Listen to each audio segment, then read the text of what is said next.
Bienvenidos, comenzamos nuestra semana saludable.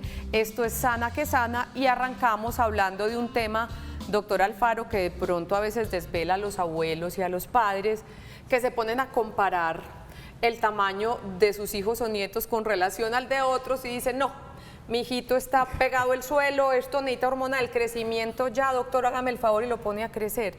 ¿Qué tan comunes, doctor Juan Manuel Alfaro, endocrinólogo, son los problemas de crecimiento en los chiquitos? Bueno, hay que hacer un poco de claridad.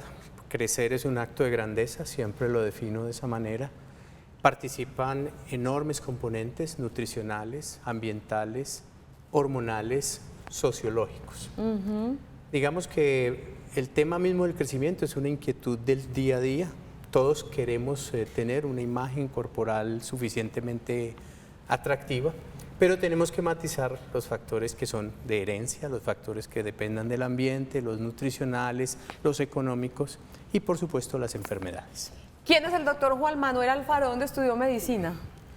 Bueno, yo soy médico de la Universidad de Antioquia y soy pediatra del CES, del Instituto de Ciencias de la Salud, endocrinólogo de la Universidad de Antioquia y ahora adelanto estudios de doctorado en la Escuela de Graduados de la Universidad CES. Ave María, yo era chicaneando con mis invitados. Doctor Juan Manuel, adelante. Muchas Póngase gracias, cómodo. muy amable, gracias. Y como en este tema del crecimiento en los chiquitos, bien lo decía el doctor Alfaro, se mezclan tantos asuntos. Tenemos el placer hoy de volver a tener en el SED a Camilo Ortiz, pediatra y puericultor. Pues me imagino que a los pediatras, Camilo, le llegan muchas inquietudes de mamás, abuelitas, en fin, diciendo este peladito o esta niña está muy chiquitos. Bienvenido. Muchísimas gracias, Olguita, por la invitación. Muy contento de estar acá. Tienes toda la razón. Creo que el primer filtro antes de llegar al endocrinólogo lo hacemos nosotros como pediatras. Es donde muchas veces nos llegan inclusive los pacientes referidos de los programas de crecimiento y desarrollo. Ahí es donde los papás y los cuidadores vienen con muchas angustias porque dicen que al niño le faltan 2 centímetros, 3 centímetros, 4 centímetros. Y lo que primero que nosotros le decimos es con respecto a quién, porque hay que tener en cuenta, como le decía ahorita el doctor Juan Manuel, es muy claro, hay una parte genética, hay unos antecedentes familiares, hay unos antecedentes desde el embarazo. Hay niños que desde su momento del nacimiento nacen con una talla que verdaderamente está dentro del rango de la normalidad, pero está en el límite inferior. Entonces, yo creo que en eso tenemos que tener claridad de que cada niño desde el nacimiento viene probablemente por un carril de crecimiento. Lo que más adelante vamos a mirar es que verdaderamente esté en una velocidad de crecimiento adecuada para ese niño. Doctor Alfaro, ¿cuándo un pediatra debería remitirle a un endocrinólogo uno de sus casos? ¿Cuándo debería ser ese momento y por qué? Sí, hay que reconocer que el pediatra es el cuidador natural de los niños, como expresa Camilo, y considero que los 2 primeros años son el punto de partida para que el pediatra determine si la condición de la talla baja del niño es circunstancialmente familiar o pertenece al grupo de enfermedades básicas de la pediatría. Corridos esos 2 primeros años, bien elaborado el trabajo, es posible que el endocrinólogo entre a opinar sobre la talla del individuo. Perfecto. Vamos a abrir nuestra línea de WhatsApp. Nuestro tema de hoy en Sana que Sana, inicialmente con endocrinólogo, médico pediatra, más adelante con nutricionista, es los problemas de crecimiento en los niños. 305-316-6560 en nuestra línea para que nos transmitan sus inquietudes o nos cuenten cómo han manejado este tema del crecimiento de los niños, muy de la mano de un tema que hicimos hace poquito, de Claro la que sí. inapetencia infantil, Camilo, también. Veamos esta pregunta. Hola, mi nombre es María Paula y tengo una pregunta. ¿Cuáles son los factores de riesgo para los problemas de crecimiento en los niños? Muchos, doctor Alfaro y Camilo, usted los decía ahorita someramente, factores de riesgo para que un niño pueda o no tener problemas de crecimiento. Es muy importante como factor de riesgo poder considerar que la nutrición es vital, importante, y poder considerar que las condiciones de sanidad de un niño permitan desarrollar el potencial de crecimiento. Un poco atrás de ese proceso de la vida viene el proceso genético, en el cual, como explicaba el doctor Camilo, todos tenemos derecho a medir un rango que no es una exactitud, que depende de nuestros grupos familiares. Ahí viene un punto de interés y es que el origen de la talla en ese centro es dependencia en el 85% de lo que mide mi padre o mi madre y en una periferia lo que miden otros familiares de primer grado de consanguinidad. Pueden existir otros factores anexos, que es la presencia de enfermedades intercurrentes, que en la pediatría pueden ser válidas. Un niño nace con un problema del corazón o del riñón, y todos ellos, que sirven para más cosas, son señaladores del derrotero normal del crecimiento humano. En su consulta, Camilo, pasa mucho que ustedes tranquilizan a las madres o a los padres de familia y les explican que todo va bien dentro de lo normal, pero aún así yo creo que es culturalmente, los padres quieren que sus niños sean más altos y sean más altos e insisten en esa preocupación. Es bastante frecuente. Resulta que, sobre todo cuando empiezan en la edad preescolar, cuando los niños ingresan hoy en día de una forma más temprana a la guardería, o cuando van a los mismos programas de crecimiento y desarrollo, ven los niños, por ejemplo, de 9 meses y empiezan a decir, pero es que ese niño tiene 9 meses, pero ese niño es mucho más grande que el mío. Entonces ahí es donde entra el tema de la comparación. Y yo siempre le digo a los papás, no podemos, en el crecimiento y desarrollo muchas veces no tenemos en cuenta si ese niño nació con 46 centímetros, si ese niño fue un niño prematuro, si verdaderamente la mamá durante el embarazo tuvo alguna enfermedad que ahorita con bastante frecuencia la vemos, las mamás con preeclampsias, con diabetes gestacional, con algunas infecciones durante el embarazo, mamás que desafortunadamente consumen alcohol o consumen drogas durante el embarazo. Yo pienso que son muchas las variables y yo siempre le digo a los padres, no solamente es el punto donde hoy está en esa curva de crecimiento, es dónde partió y cómo viene en el seguimiento en el momento en el cual uno lo está valorando. O sea, en solamente una consulta no podemos decir que ese niño tiene un problema de crecimiento. Y ahí tenemos que analizar varias cosas, el tipo de alimentación, si el niño viene alimentado con leche materna, si viene alimentado con leche de fórmula, como lo expresaba ahorita el doctor Juan Manuel, si el niño nació con alguna enfermedad, porque sabemos que hay algunos niños que verdaderamente vienen con algunas enfermedades que pueden alterar tanto su peso como su talla y pueden ser pues inscritas básicamente en un problema de crecimiento. Vean esta pregunta tan importante que yo aprendí en mi proceso doble de maternidad. Es increíble la relación del sueño y el crecimiento. Buenos días también para ti. ¿La falta de sueño puede afectar el crecimiento del bebé? Mi hija, no lo terminé de leer, pero vamos respondiendo esa parte, Sí, la falta de sueño. súper importante. El niño tiene los primeros 100 días de vida el derecho a dormir mal y a generar llamémoslo así, un desorden en la capacidad de dormir. Eso tiene un patrón hormonal de maduración. Establecido el patrón hormonal de maduración, todo niño debe dormir muy bien. La hormona de crecimiento se libera en la noche y todos los factores que participen en un equilibrio perfecto en su liberación deben ser dados para el niño. Un niño no debe tener un margen de sueño inferior a 8 horas y si es un niño pequeño debe dormir en el día, hacer lo que llamaríamos una siesta. Ese perfecto equilibrio garantizaría que uno de los ejes míos o uno de los parámetros míos básicos, que es el componente hormonal del crecimiento, se me cumpla. Perfecto. Vamos a mostrar una imagen que tenemos de la famosa hormona del crecimiento. Mientras la encontramos, ¿cómo crecemos? ¿Cómo es ese proceso de crecer, doctor? Que uno dice, pues duerma bien, aliméntese bien, haga actividad física y crece. ¿Es así de sencillo? No es así de sencillo. Si las condiciones de salud son perfectas, sí lo son, pero si no, tenemos que entrar en materia de referenciar a nuestra oportunidad de crecer. Sí. Lo dije en principio que crecer es un acto de grandeza y el ejecutor base del crecimiento es el cartílago de crecimiento que se ubica en las márgenes finales de los huesos largos. Huesos largos son el fémur, la tibia y algunos huesos de las extremidades.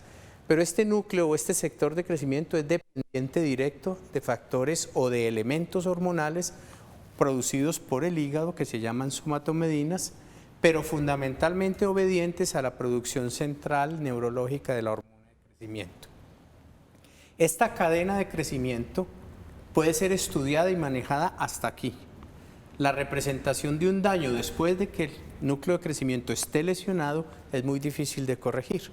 O sea, molecularmente hablando, científicamente hablando, podemos llegar a hacer crecer un individuo desde aquí hasta acá, pero no podemos hacer crecer un individuo con errores que partan de este nivel hacia la profundidad. ¿Y ese núcleo de crecimiento por qué puede verse afectado, doctor Alfaro? En las más sencillas de las veces el núcleo de crecimiento se afecta por trauma, fracturas y cosas por el estilo, pero en la mayoría de los eventos hay negatividad en la señal o hay poca oportunidad de someter a estas hormonas intermediarias a que el núcleo las lea y las entienda, o a su vez que no existan las mismas intermediarias porque no hay una cadena central de producción.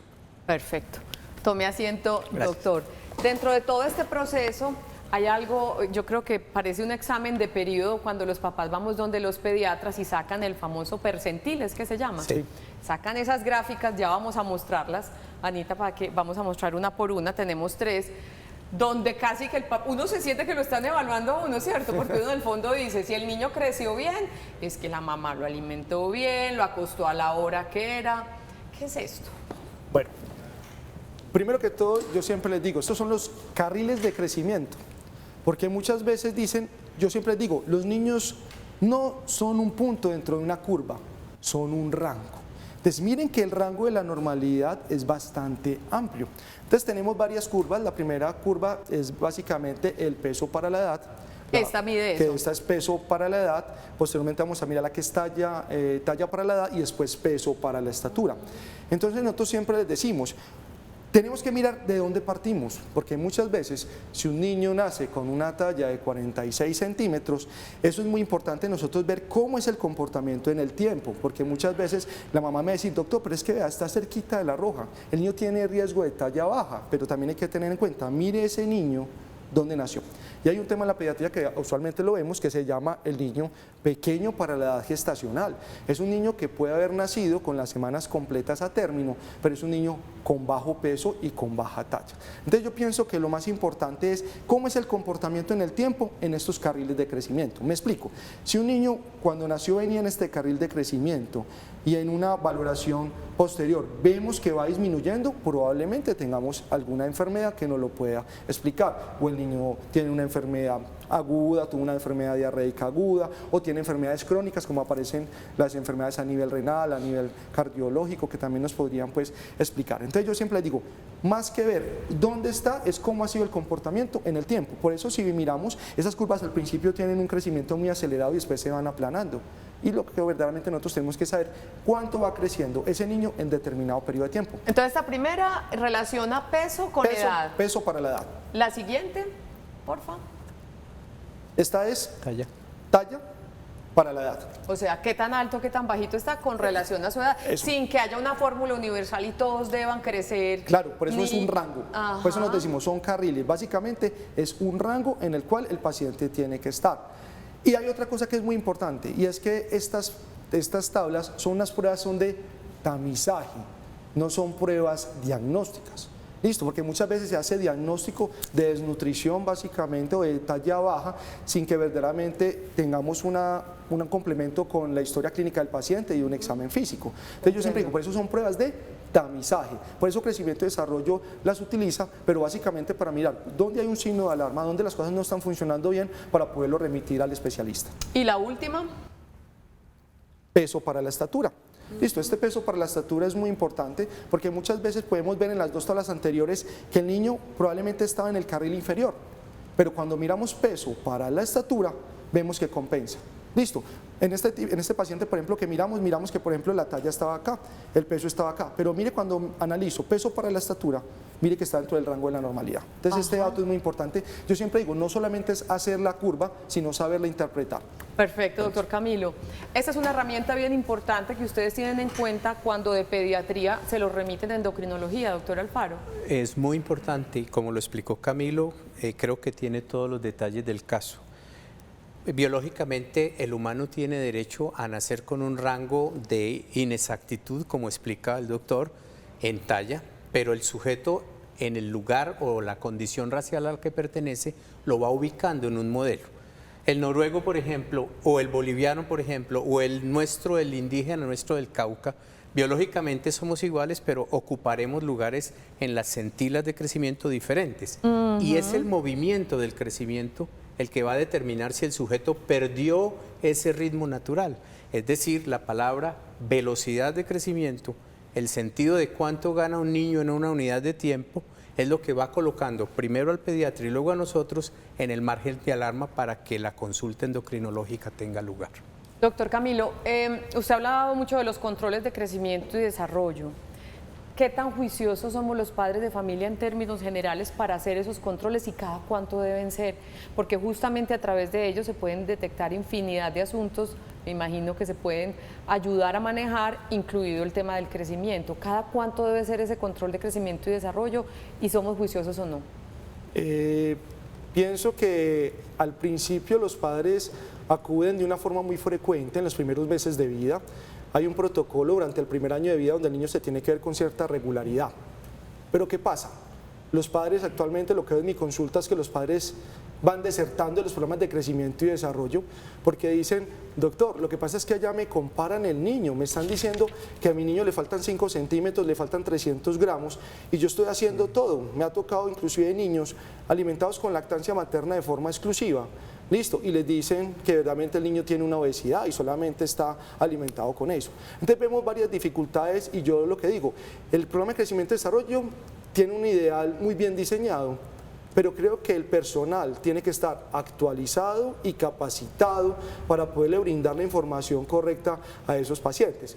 Por ejemplo, las papás me dicen, doctor, es que hacen programa de crecimiento y desarrollo son 20 o 30 niños del mismo grupo de edad y eso casi que es montando uno y bajando al otro. Es lo que nosotros decimos, por ejemplo, los pediatras y los endocrinólogos somos muy psicorrígidos con la talla porque sabemos que como medíamos el niño, eso va a hacer una diferencia en 2, 3, 4 centímetros en los cuales va a dar una alteración en esa curva de crecimiento. Entonces, siempre mi mensaje es, yo siempre digo a las mamás, es muy importante que haya crecimiento y desarrollo, pero me dicen, doctor, es que muchas veces no coincide lo que usted como especialista me está diciendo y cómo está interpretando esas curvas de crecimiento y cómo lo está haciendo el personal que allá lo está haciendo. ¿Por qué? Porque muchas veces en los programas de crecimiento y desarrollo la están manejando médicos generales, listo, o a veces enfermeras profesionales, donde tienen básicamente un conocimiento a grosso modo, pero el conocimiento en el detalle pues probablemente sea más direccionado frente a nosotros como especialistas. Perfecto. Seguiremos hablando con el doctor Juan Manuel Alfaro, médico endocrinólogo, con Camilo Ortiz, pediatra y puericultor. Nuestro tema de hoy es el crecimiento en los niños. Si usted tiene inquietudes, nos las puede escribir en el 305-316-6560. Continuamos con nuestro programa. Hay que hablar de nutrición necesariamente para hablar de crecimiento en los niños. Por eso hoy tenemos nuestra sección Sana Nutrición.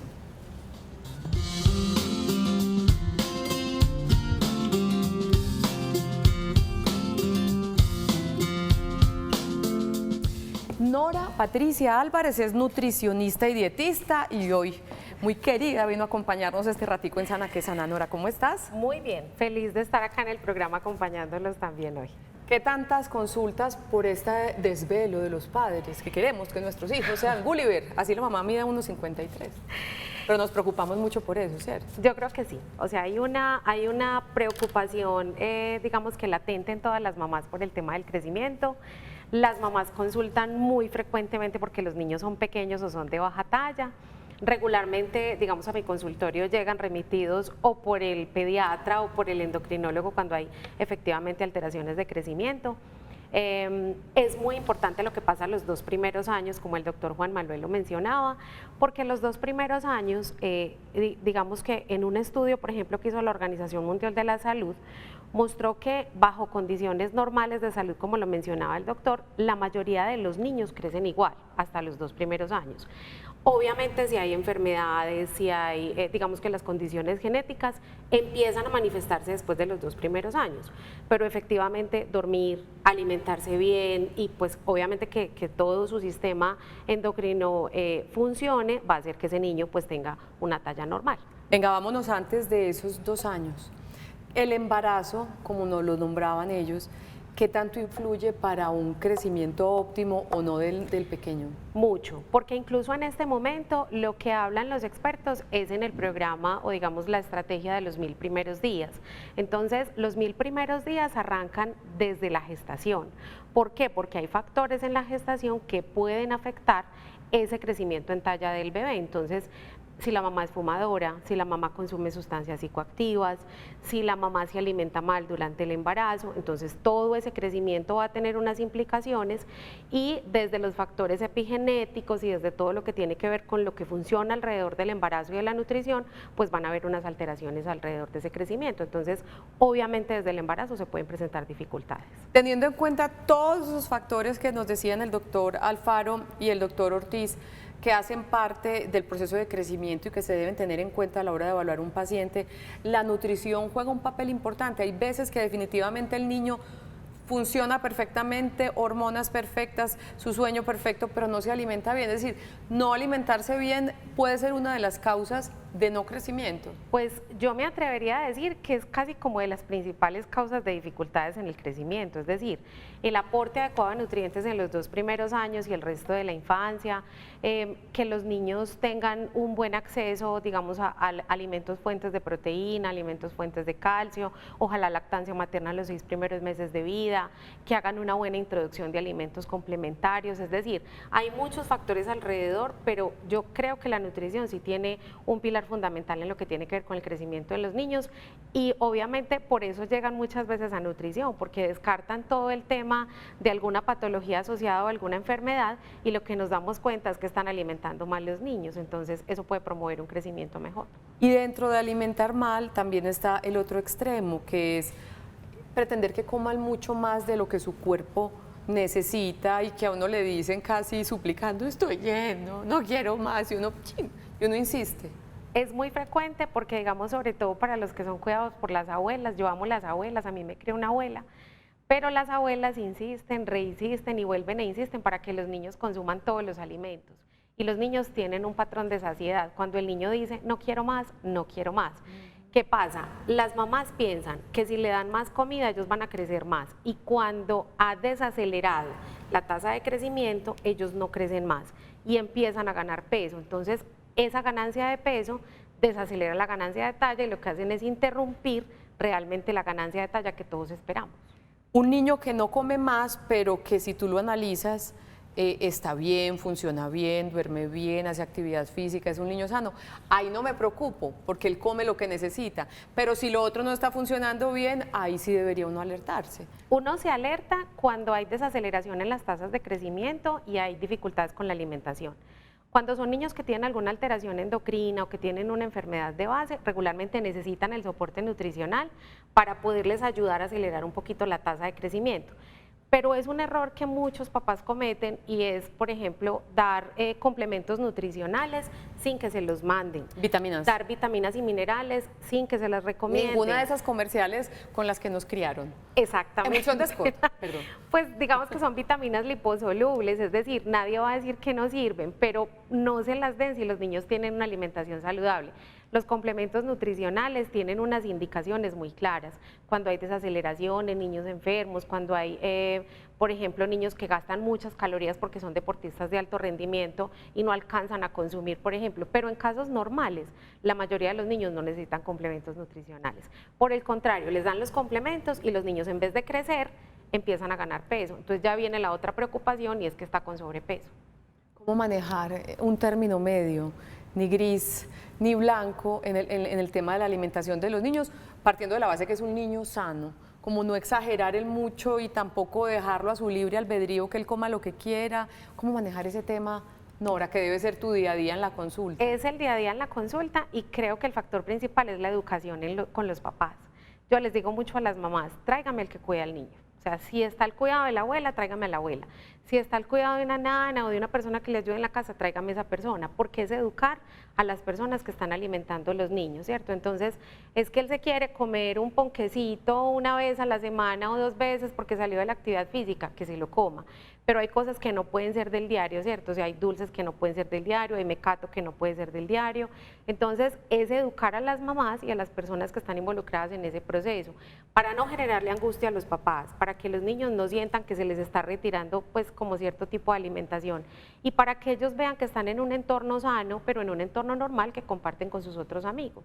Podríamos concluir entonces que desde la nutrición sí se puede, si lo otro funciona bien, asegurar que el niño tenga un crecimiento normal y desarrollo. Es decir, con un patrón de crecimiento saludable comparado con niños que crecen con leche materna, o sea, niños con lactancia materna los 6 primeros meses, con una buena introducción de la alimentación complementaria entre los 6 y los 12 meses. Niños que a partir del año se integren a la alimentación de la familia y al entorno escolar, ¿cierto? Obviamente también mirando lo que les ofrecen en el colegio, pero lo que sí nos hemos dado cuenta es que digamos que el componente nutricional tiene un efecto muy importante en el crecimiento y en el desarrollo de los niños. Tenemos un mensaje de WhatsApp, veamos uno que nos habla sobre el embarazo. Recuerden que nuestra línea es el 305-316-6560 para ver si nos lo responde Nora o nuestros invitados. Mi hija va a cumplir 4 años, durante el embarazo siempre estuvo baja de peso, al nacer tuvo 46 centímetros y 2.485 gramos, ¿cierto? Sí. El año pasado la remitieron a endocrinología por su baja talla. Quisiera saber qué otras alternativas, ahí se metió en el tema.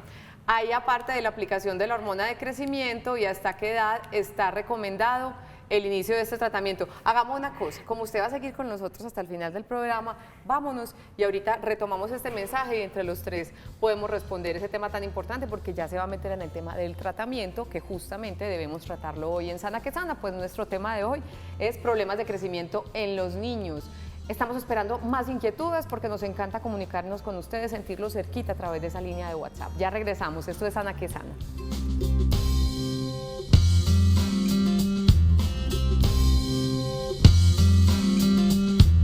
Regresamos a Sana que Sana. Nuestro tema de hoy son los problemas de crecimiento en los niños, y a propósito de este tema, algunos factores que pueden afectar el crecimiento de un niño: nutrición y hábitos alimentarios, patrones de sueño, genética, la función endocrina, es decir, las hormonas, y alguna enfermedad. Recapitulando un poco, doctor Camilo, ¿algún otro factor que pueda afectar el crecimiento? Ahí dije como los básicos.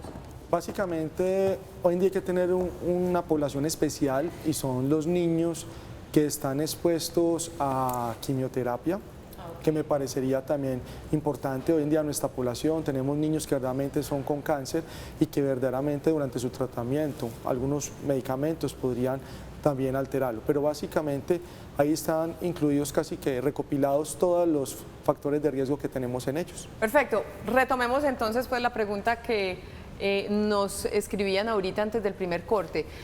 Quisiera preguntar, mi hija va a cumplir 4 años, durante el embarazo siempre estuvo baja de peso, al nacer tuvo 46 centímetros y 2.485 gramos de peso.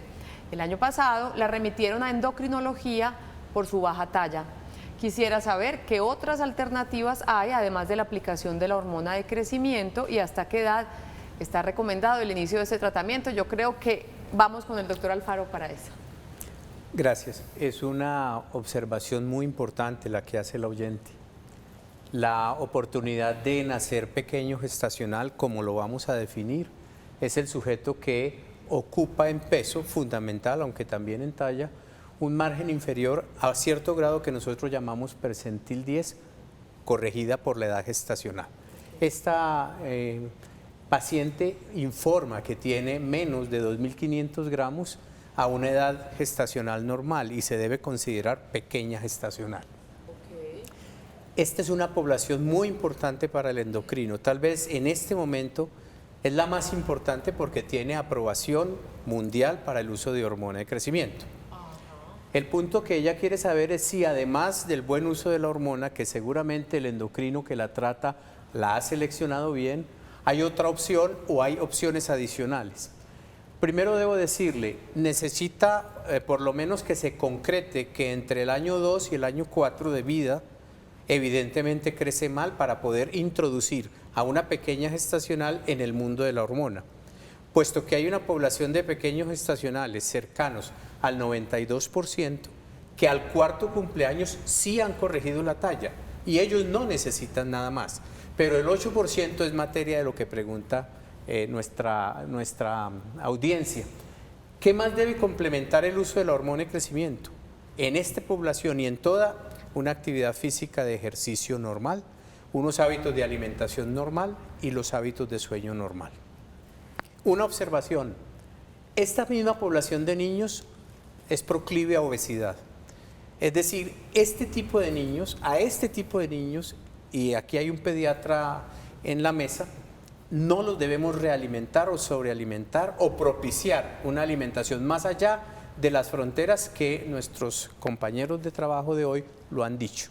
Porque además de la señal de crecer mal, estos niños tienen señales de obesidad y de otra gama de cosas para la vida adulta. Entonces dijéramos que sin conocer el caso y haberlo visto en su consultorio, con esa descripción que hace la madre, sí sería un pacientico apto para hormona de crecimiento, porque no todos deben ser tratados si no es necesario, ¿verdad? Siempre que esta persona no haya cumplido los estándares de talla a los 4 años y el pediatra haya hecho todo su ejercicio buscando otras enfermedades.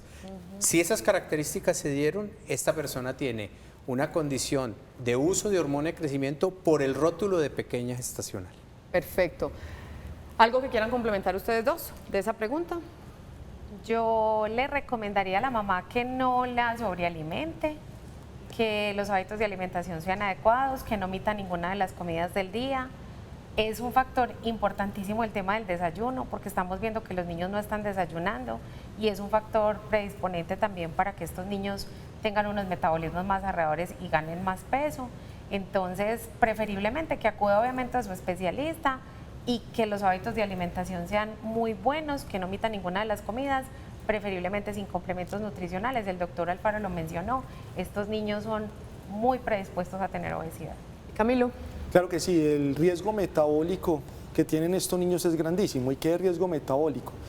Son niños que a mediano plazo los vemos con problemas en sus niveles de grasas, de colesterol, de triglicéridos, niveles de azúcar. Y es lo que nosotros decimos, ahora son niños, pero más adelante van a ser adultos. Y necesitamos básicamente tener adultos saludables. Entonces, de ahí la importancia, porque vemos que este grupo poblacional, en ese caso del paciente en especial, son niños que todo el mundo está en el afán de alcanzar a los otros niños, cueste lo que cueste. Entonces ahí es donde yo pienso que muchas veces algunos productos que vemos en el mercado les venden ilusiones a los padres y piensan que si lo van a consumir va a crecer 2 o 3 centímetros más. Y vemos que verdaderamente lo que necesitamos es incentivar una buena calidad del sueño, unos buenos hábitos alimentarios y la parte del ejercicio. Con la parte del ejercicio quiero hacer un énfasis, estamos en una etapa digital. Vemos que actualmente nuestros niños son muy sedentarios. Básicamente uno pregunta en consulta qué actividad física está haciendo y dice, no, básicamente lo que están en el colegio, o básicamente van a clase de piscina una vez por semana. Entonces creo que eso es fundamental. Perfecto. Se nos quedó una parte importante por responderle a ella. ¿Hasta qué edad se puede aplicar el tratamiento y en qué consiste ese tratamiento, doctor, de la hormona de crecimiento, en caso de que sí fuera lo que esta paciente necesita? El uso de hormona de crecimiento, como lo dije, para este tipo poblacional está aprobado a nivel mundial, tanto por las asociaciones americanas como europea y la asiática. En general, este niño debe ingresar al grupo de hormona de crecimiento siempre en el rango entre los 2 y los 4 años. Ahí podemos decir se matricula. A veces se matriculan a los 2 años porque el pediatra endocrinólogo lo justifica, otras veces a los 4. Y debe considerar el uso de hormona de crecimiento hasta que cumpla los estándares genéticos de la talla o el proceso de crecimiento ya no tenga mayor mejoría con el uso de la hormona de crecimiento. ¿Puede ser varios años con el tratamiento? En general son varios años y aquí podemos decir, si usted considera o nosotros llegamos a la conclusión de que inició a los 3 años y medio, es una niña, el proceso de crecimiento se extiende por una década, perfectamente. Perfecto.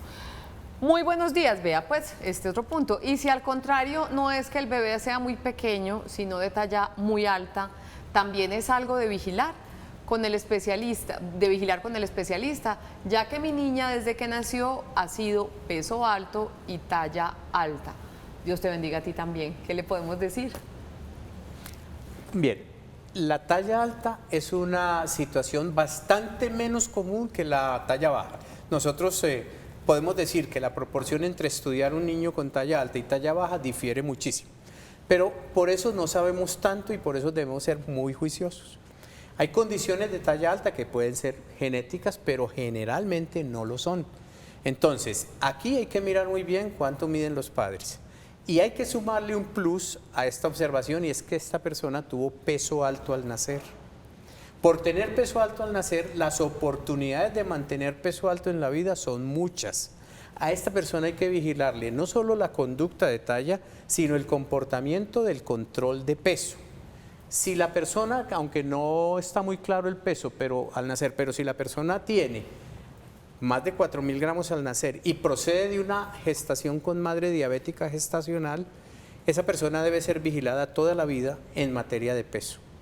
Por ahora la pediatría debe ser suficientemente juiciosa para incluir o excluir enfermedades que produzcan tallas altas, que son una minoría. Y seguro que será paciente nuestra por las dos vertientes, o por talla alta o por sobrepeso. Usual en ambos consultorios el tema de talla alta y de obesidad. De talla alta, muy poco, pero de obesidad, creo que a partir de los 4 años se convirtió en uno de los factores, motivos de consulta más frecuente, la verdad, y es muy preocupante. Yo pienso que, porque sabemos de la parte emocional de los niños, sabemos desde el punto de vista metabólico, desde el comportamiento, tenemos muchas dificultades, por eso somos tan insistentes en los primeros 2 años en esa alimentación saludable, porque probablemente ese resultado a mediano a largo plazo vaya a ser ese. ¿Qué decir de Nora? Es escaso, los niños de talla alta no son lo más frecuente en la consulta. Sí tenemos niños que crecen con una mediana por encima de lo normal comparado con los niños de lactancia, ¿cierto? Que es como el patrón que nosotros regularmente evaluamos. Cuando son niños que miden un poquito más y tienen un peso un poquito más, de ahí la importancia de construir las curvas de peso-talla o las curvas de índice de masa corporal para comparar el niño consigo mismo y no compararlo con otros niños que crecen a una velocidad o una tasa diferente, que tienen condiciones sociales diferentes, condiciones alimentarias distintas. Entonces, esos niños regularmente los medimos y los pesamos muy bien y hacemos unos controles muy estrictos, porque si corresponde el crecimiento en talla con el peso, con seguridad el índice de masa corporal de ese niño va a ser normal. Pero si gana más peso que talla, que también se presenta mucho con niños no amamantados exclusivamente los 6 primeros meses, es muy frecuente. En los 6 primeros meses ganan mucha estatura, y creo que lo hemos visto también. Todos. Y esos niños al final no son tan altos, pero sí son con sobrepeso. Mejor dicho, tenemos que estar muy pendientes de la salud de nuestros niños, llevarlos a los controles, a los especialistas, porque más vale a tiempo encontrar algún inconveniente que pueda ser corregido durante su desarrollo. De eso se trata, cuidar a los chiquitos. Vamos a nuestro segundo corte y ya regresamos a Sana que Sana. Creo que tenemos más inquietudes que ya vamos a abordar cuando regresemos. Continuamos con nuestros especialistas y vamos a resolver en esos minutos otras inquietudes de ustedes. Natalia Arias, bienvenida. ¿Por qué dicen que crecer duele? Mi hija se queja mucho de dolor en los huesos, Camilo. Es un motivo de consulta bastante frecuente los dolores óseos, pero también hay que hacer diagnósticos diferenciales. La única causa de dolor óseo no solamente es el crecimiento. Tenemos que tener diagnósticos diferenciales. También pueden doler algunos niños que tengan tumores a nivel óseo, que es un diagnóstico diferencial. Los niños con enfermedades en la sangre, como las leucemias, también pueden producirlo. Entonces ahí es donde nosotros como pediatras tenemos que saber abordar ese paciente y hacer unas preguntas para tener claridad. Primero, ¿qué parte del cuerpo está doliendo? ¿Qué huesos están doliendo? Porque muchas veces, usualmente los dolores de crecimiento son más de miembros inferiores, o sea, de la rodilla y de los tobillos. Usualmente los dolores de crecimiento son nocturnos, usualmente son de los 2 laditos. Listo, entonces nosotros como pediatras tenemos que hacer un diagnóstico diferencial de ver si verdaderamente son dolores óseos o no. Como explicaba al inicio el doctor Juan Manuel, acordémonos que el cartílago básicamente es el influenciado por la parte hormonal y usualmente está en las zonas distales a las articulaciones. Entonces por eso el dolor es bastante frecuente, pero siempre necesitamos un diagnóstico que sí sea el acertado. O sea que hice bien al llevar a Nico al ortopedista, porque y ya quedé tranquila. Yo estaba asustada, yo me asusto por todo, qué pereza, pero sí me asusté y me dio mucha tranquilidad y me explicó todo eso que usted me dijo. Es mejor pecar por exceso que por defecto con relación a la salud de los chiquis, porque mire que otra cantidad de motivos podrían originar un dolor en los huesos. Buenos días, mi hijo tiene 12 años, mide 1,72 m, pesa 51 kilos. ¿Está bien? Mi inquietud es porque la pediatra lo mandó a nutricionista, que porque tenía sobrepeso, según ella, el peso de los niños se basa según la edad y no en la estatura. ¿En tus manos estamos, Nora? No, es decir, ella incluso si mide 1,72 y pesa 51, es muy raro que lo vea con sobrepeso. De hecho, para nosotros ese niño se ve delgado, se ve alto y delgado con la edad que tiene. Yo lo expliqué ahorita, es muy importante comparar el niño con el niño y por eso nosotros de hecho, a la edad de los 12 años nosotros el indicador de peso para la edad no lo tenemos en cuenta. Lo que tenemos en cuenta es el índice de masa corporal, es decir, la relación del peso con la estatura. ¿Por qué? Porque él es un niño alto.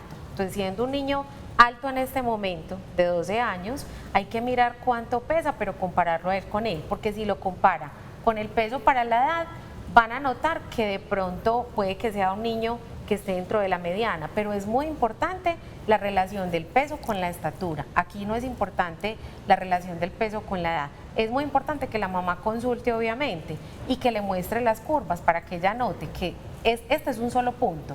Nosotros necesitaríamos saber cómo se ha comportado el canal de crecimiento, pero no está relacionado con el sobrepeso. Pues yo me atrevería a decir que no. Perfecto. Buenos días también para ti. Yo fui una persona que me alimenté bien en los embarazos. Soy de talla pequeña y mi esposo es alto. El hijo hombre es alto y mis niñas pequeñas también las alimenté con leche materna. ¿Qué pudo haber pasado? La talla de las niñas al nacer fue de 54 centímetros. ¿Qué le podemos decir? Habría que revisarlas, pues, pero así a vuelo de pájaro, doctor Alfaro, ¿qué podríamos decirle a esta mamá? Sí, es una inquietud que yo juzgaría como de interés, porque el hijo varón de este hogar ocupa una talla destacada con una madre pequeña, mientras que las niñas ocupan una talla no tan destacada con un padre alto. Nosotros por lo común tenemos una regla de oro que es práctica. Para un hombre hijo necesita una madre alta y para unas mujeres hijas necesitan un padre alto. Y aquí ha ocurrido una disyuntiva contraria.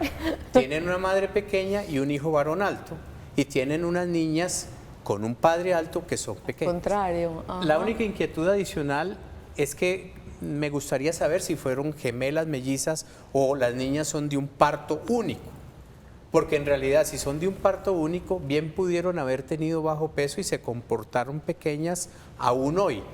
Sería una inquietud que habría que allanar en el consultorio y revisar muy bien las niñas para ofrecer otras opiniones. Claro que sí. Ahí está. Vamos llegando al final de nuestro programa. Desde cada una de las especialidades, ¿qué podemos ir concluyendo sobre este tema del crecer de los niños? Camilo. Primero, que el crecimiento es multifactorial. Segundo, que necesitamos una buena higiene del sueño. Actualmente tenemos niños muy trasnochadores, la verdad, y que vemos que eso también tiene algo de Justamente por lo que usted diferencia. nos decía también, ¿no? Claro que sí, la parte de la tecnología. Una alimentación sana. Somos partidarios básicamente de que todos los niños se alimenten de una forma adecuada.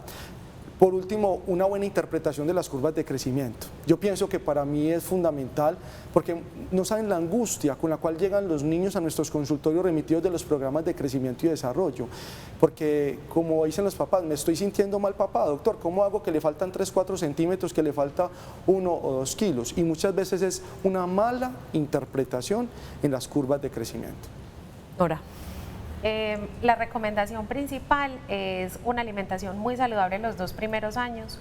Es la ventana de la oportunidad en la vida.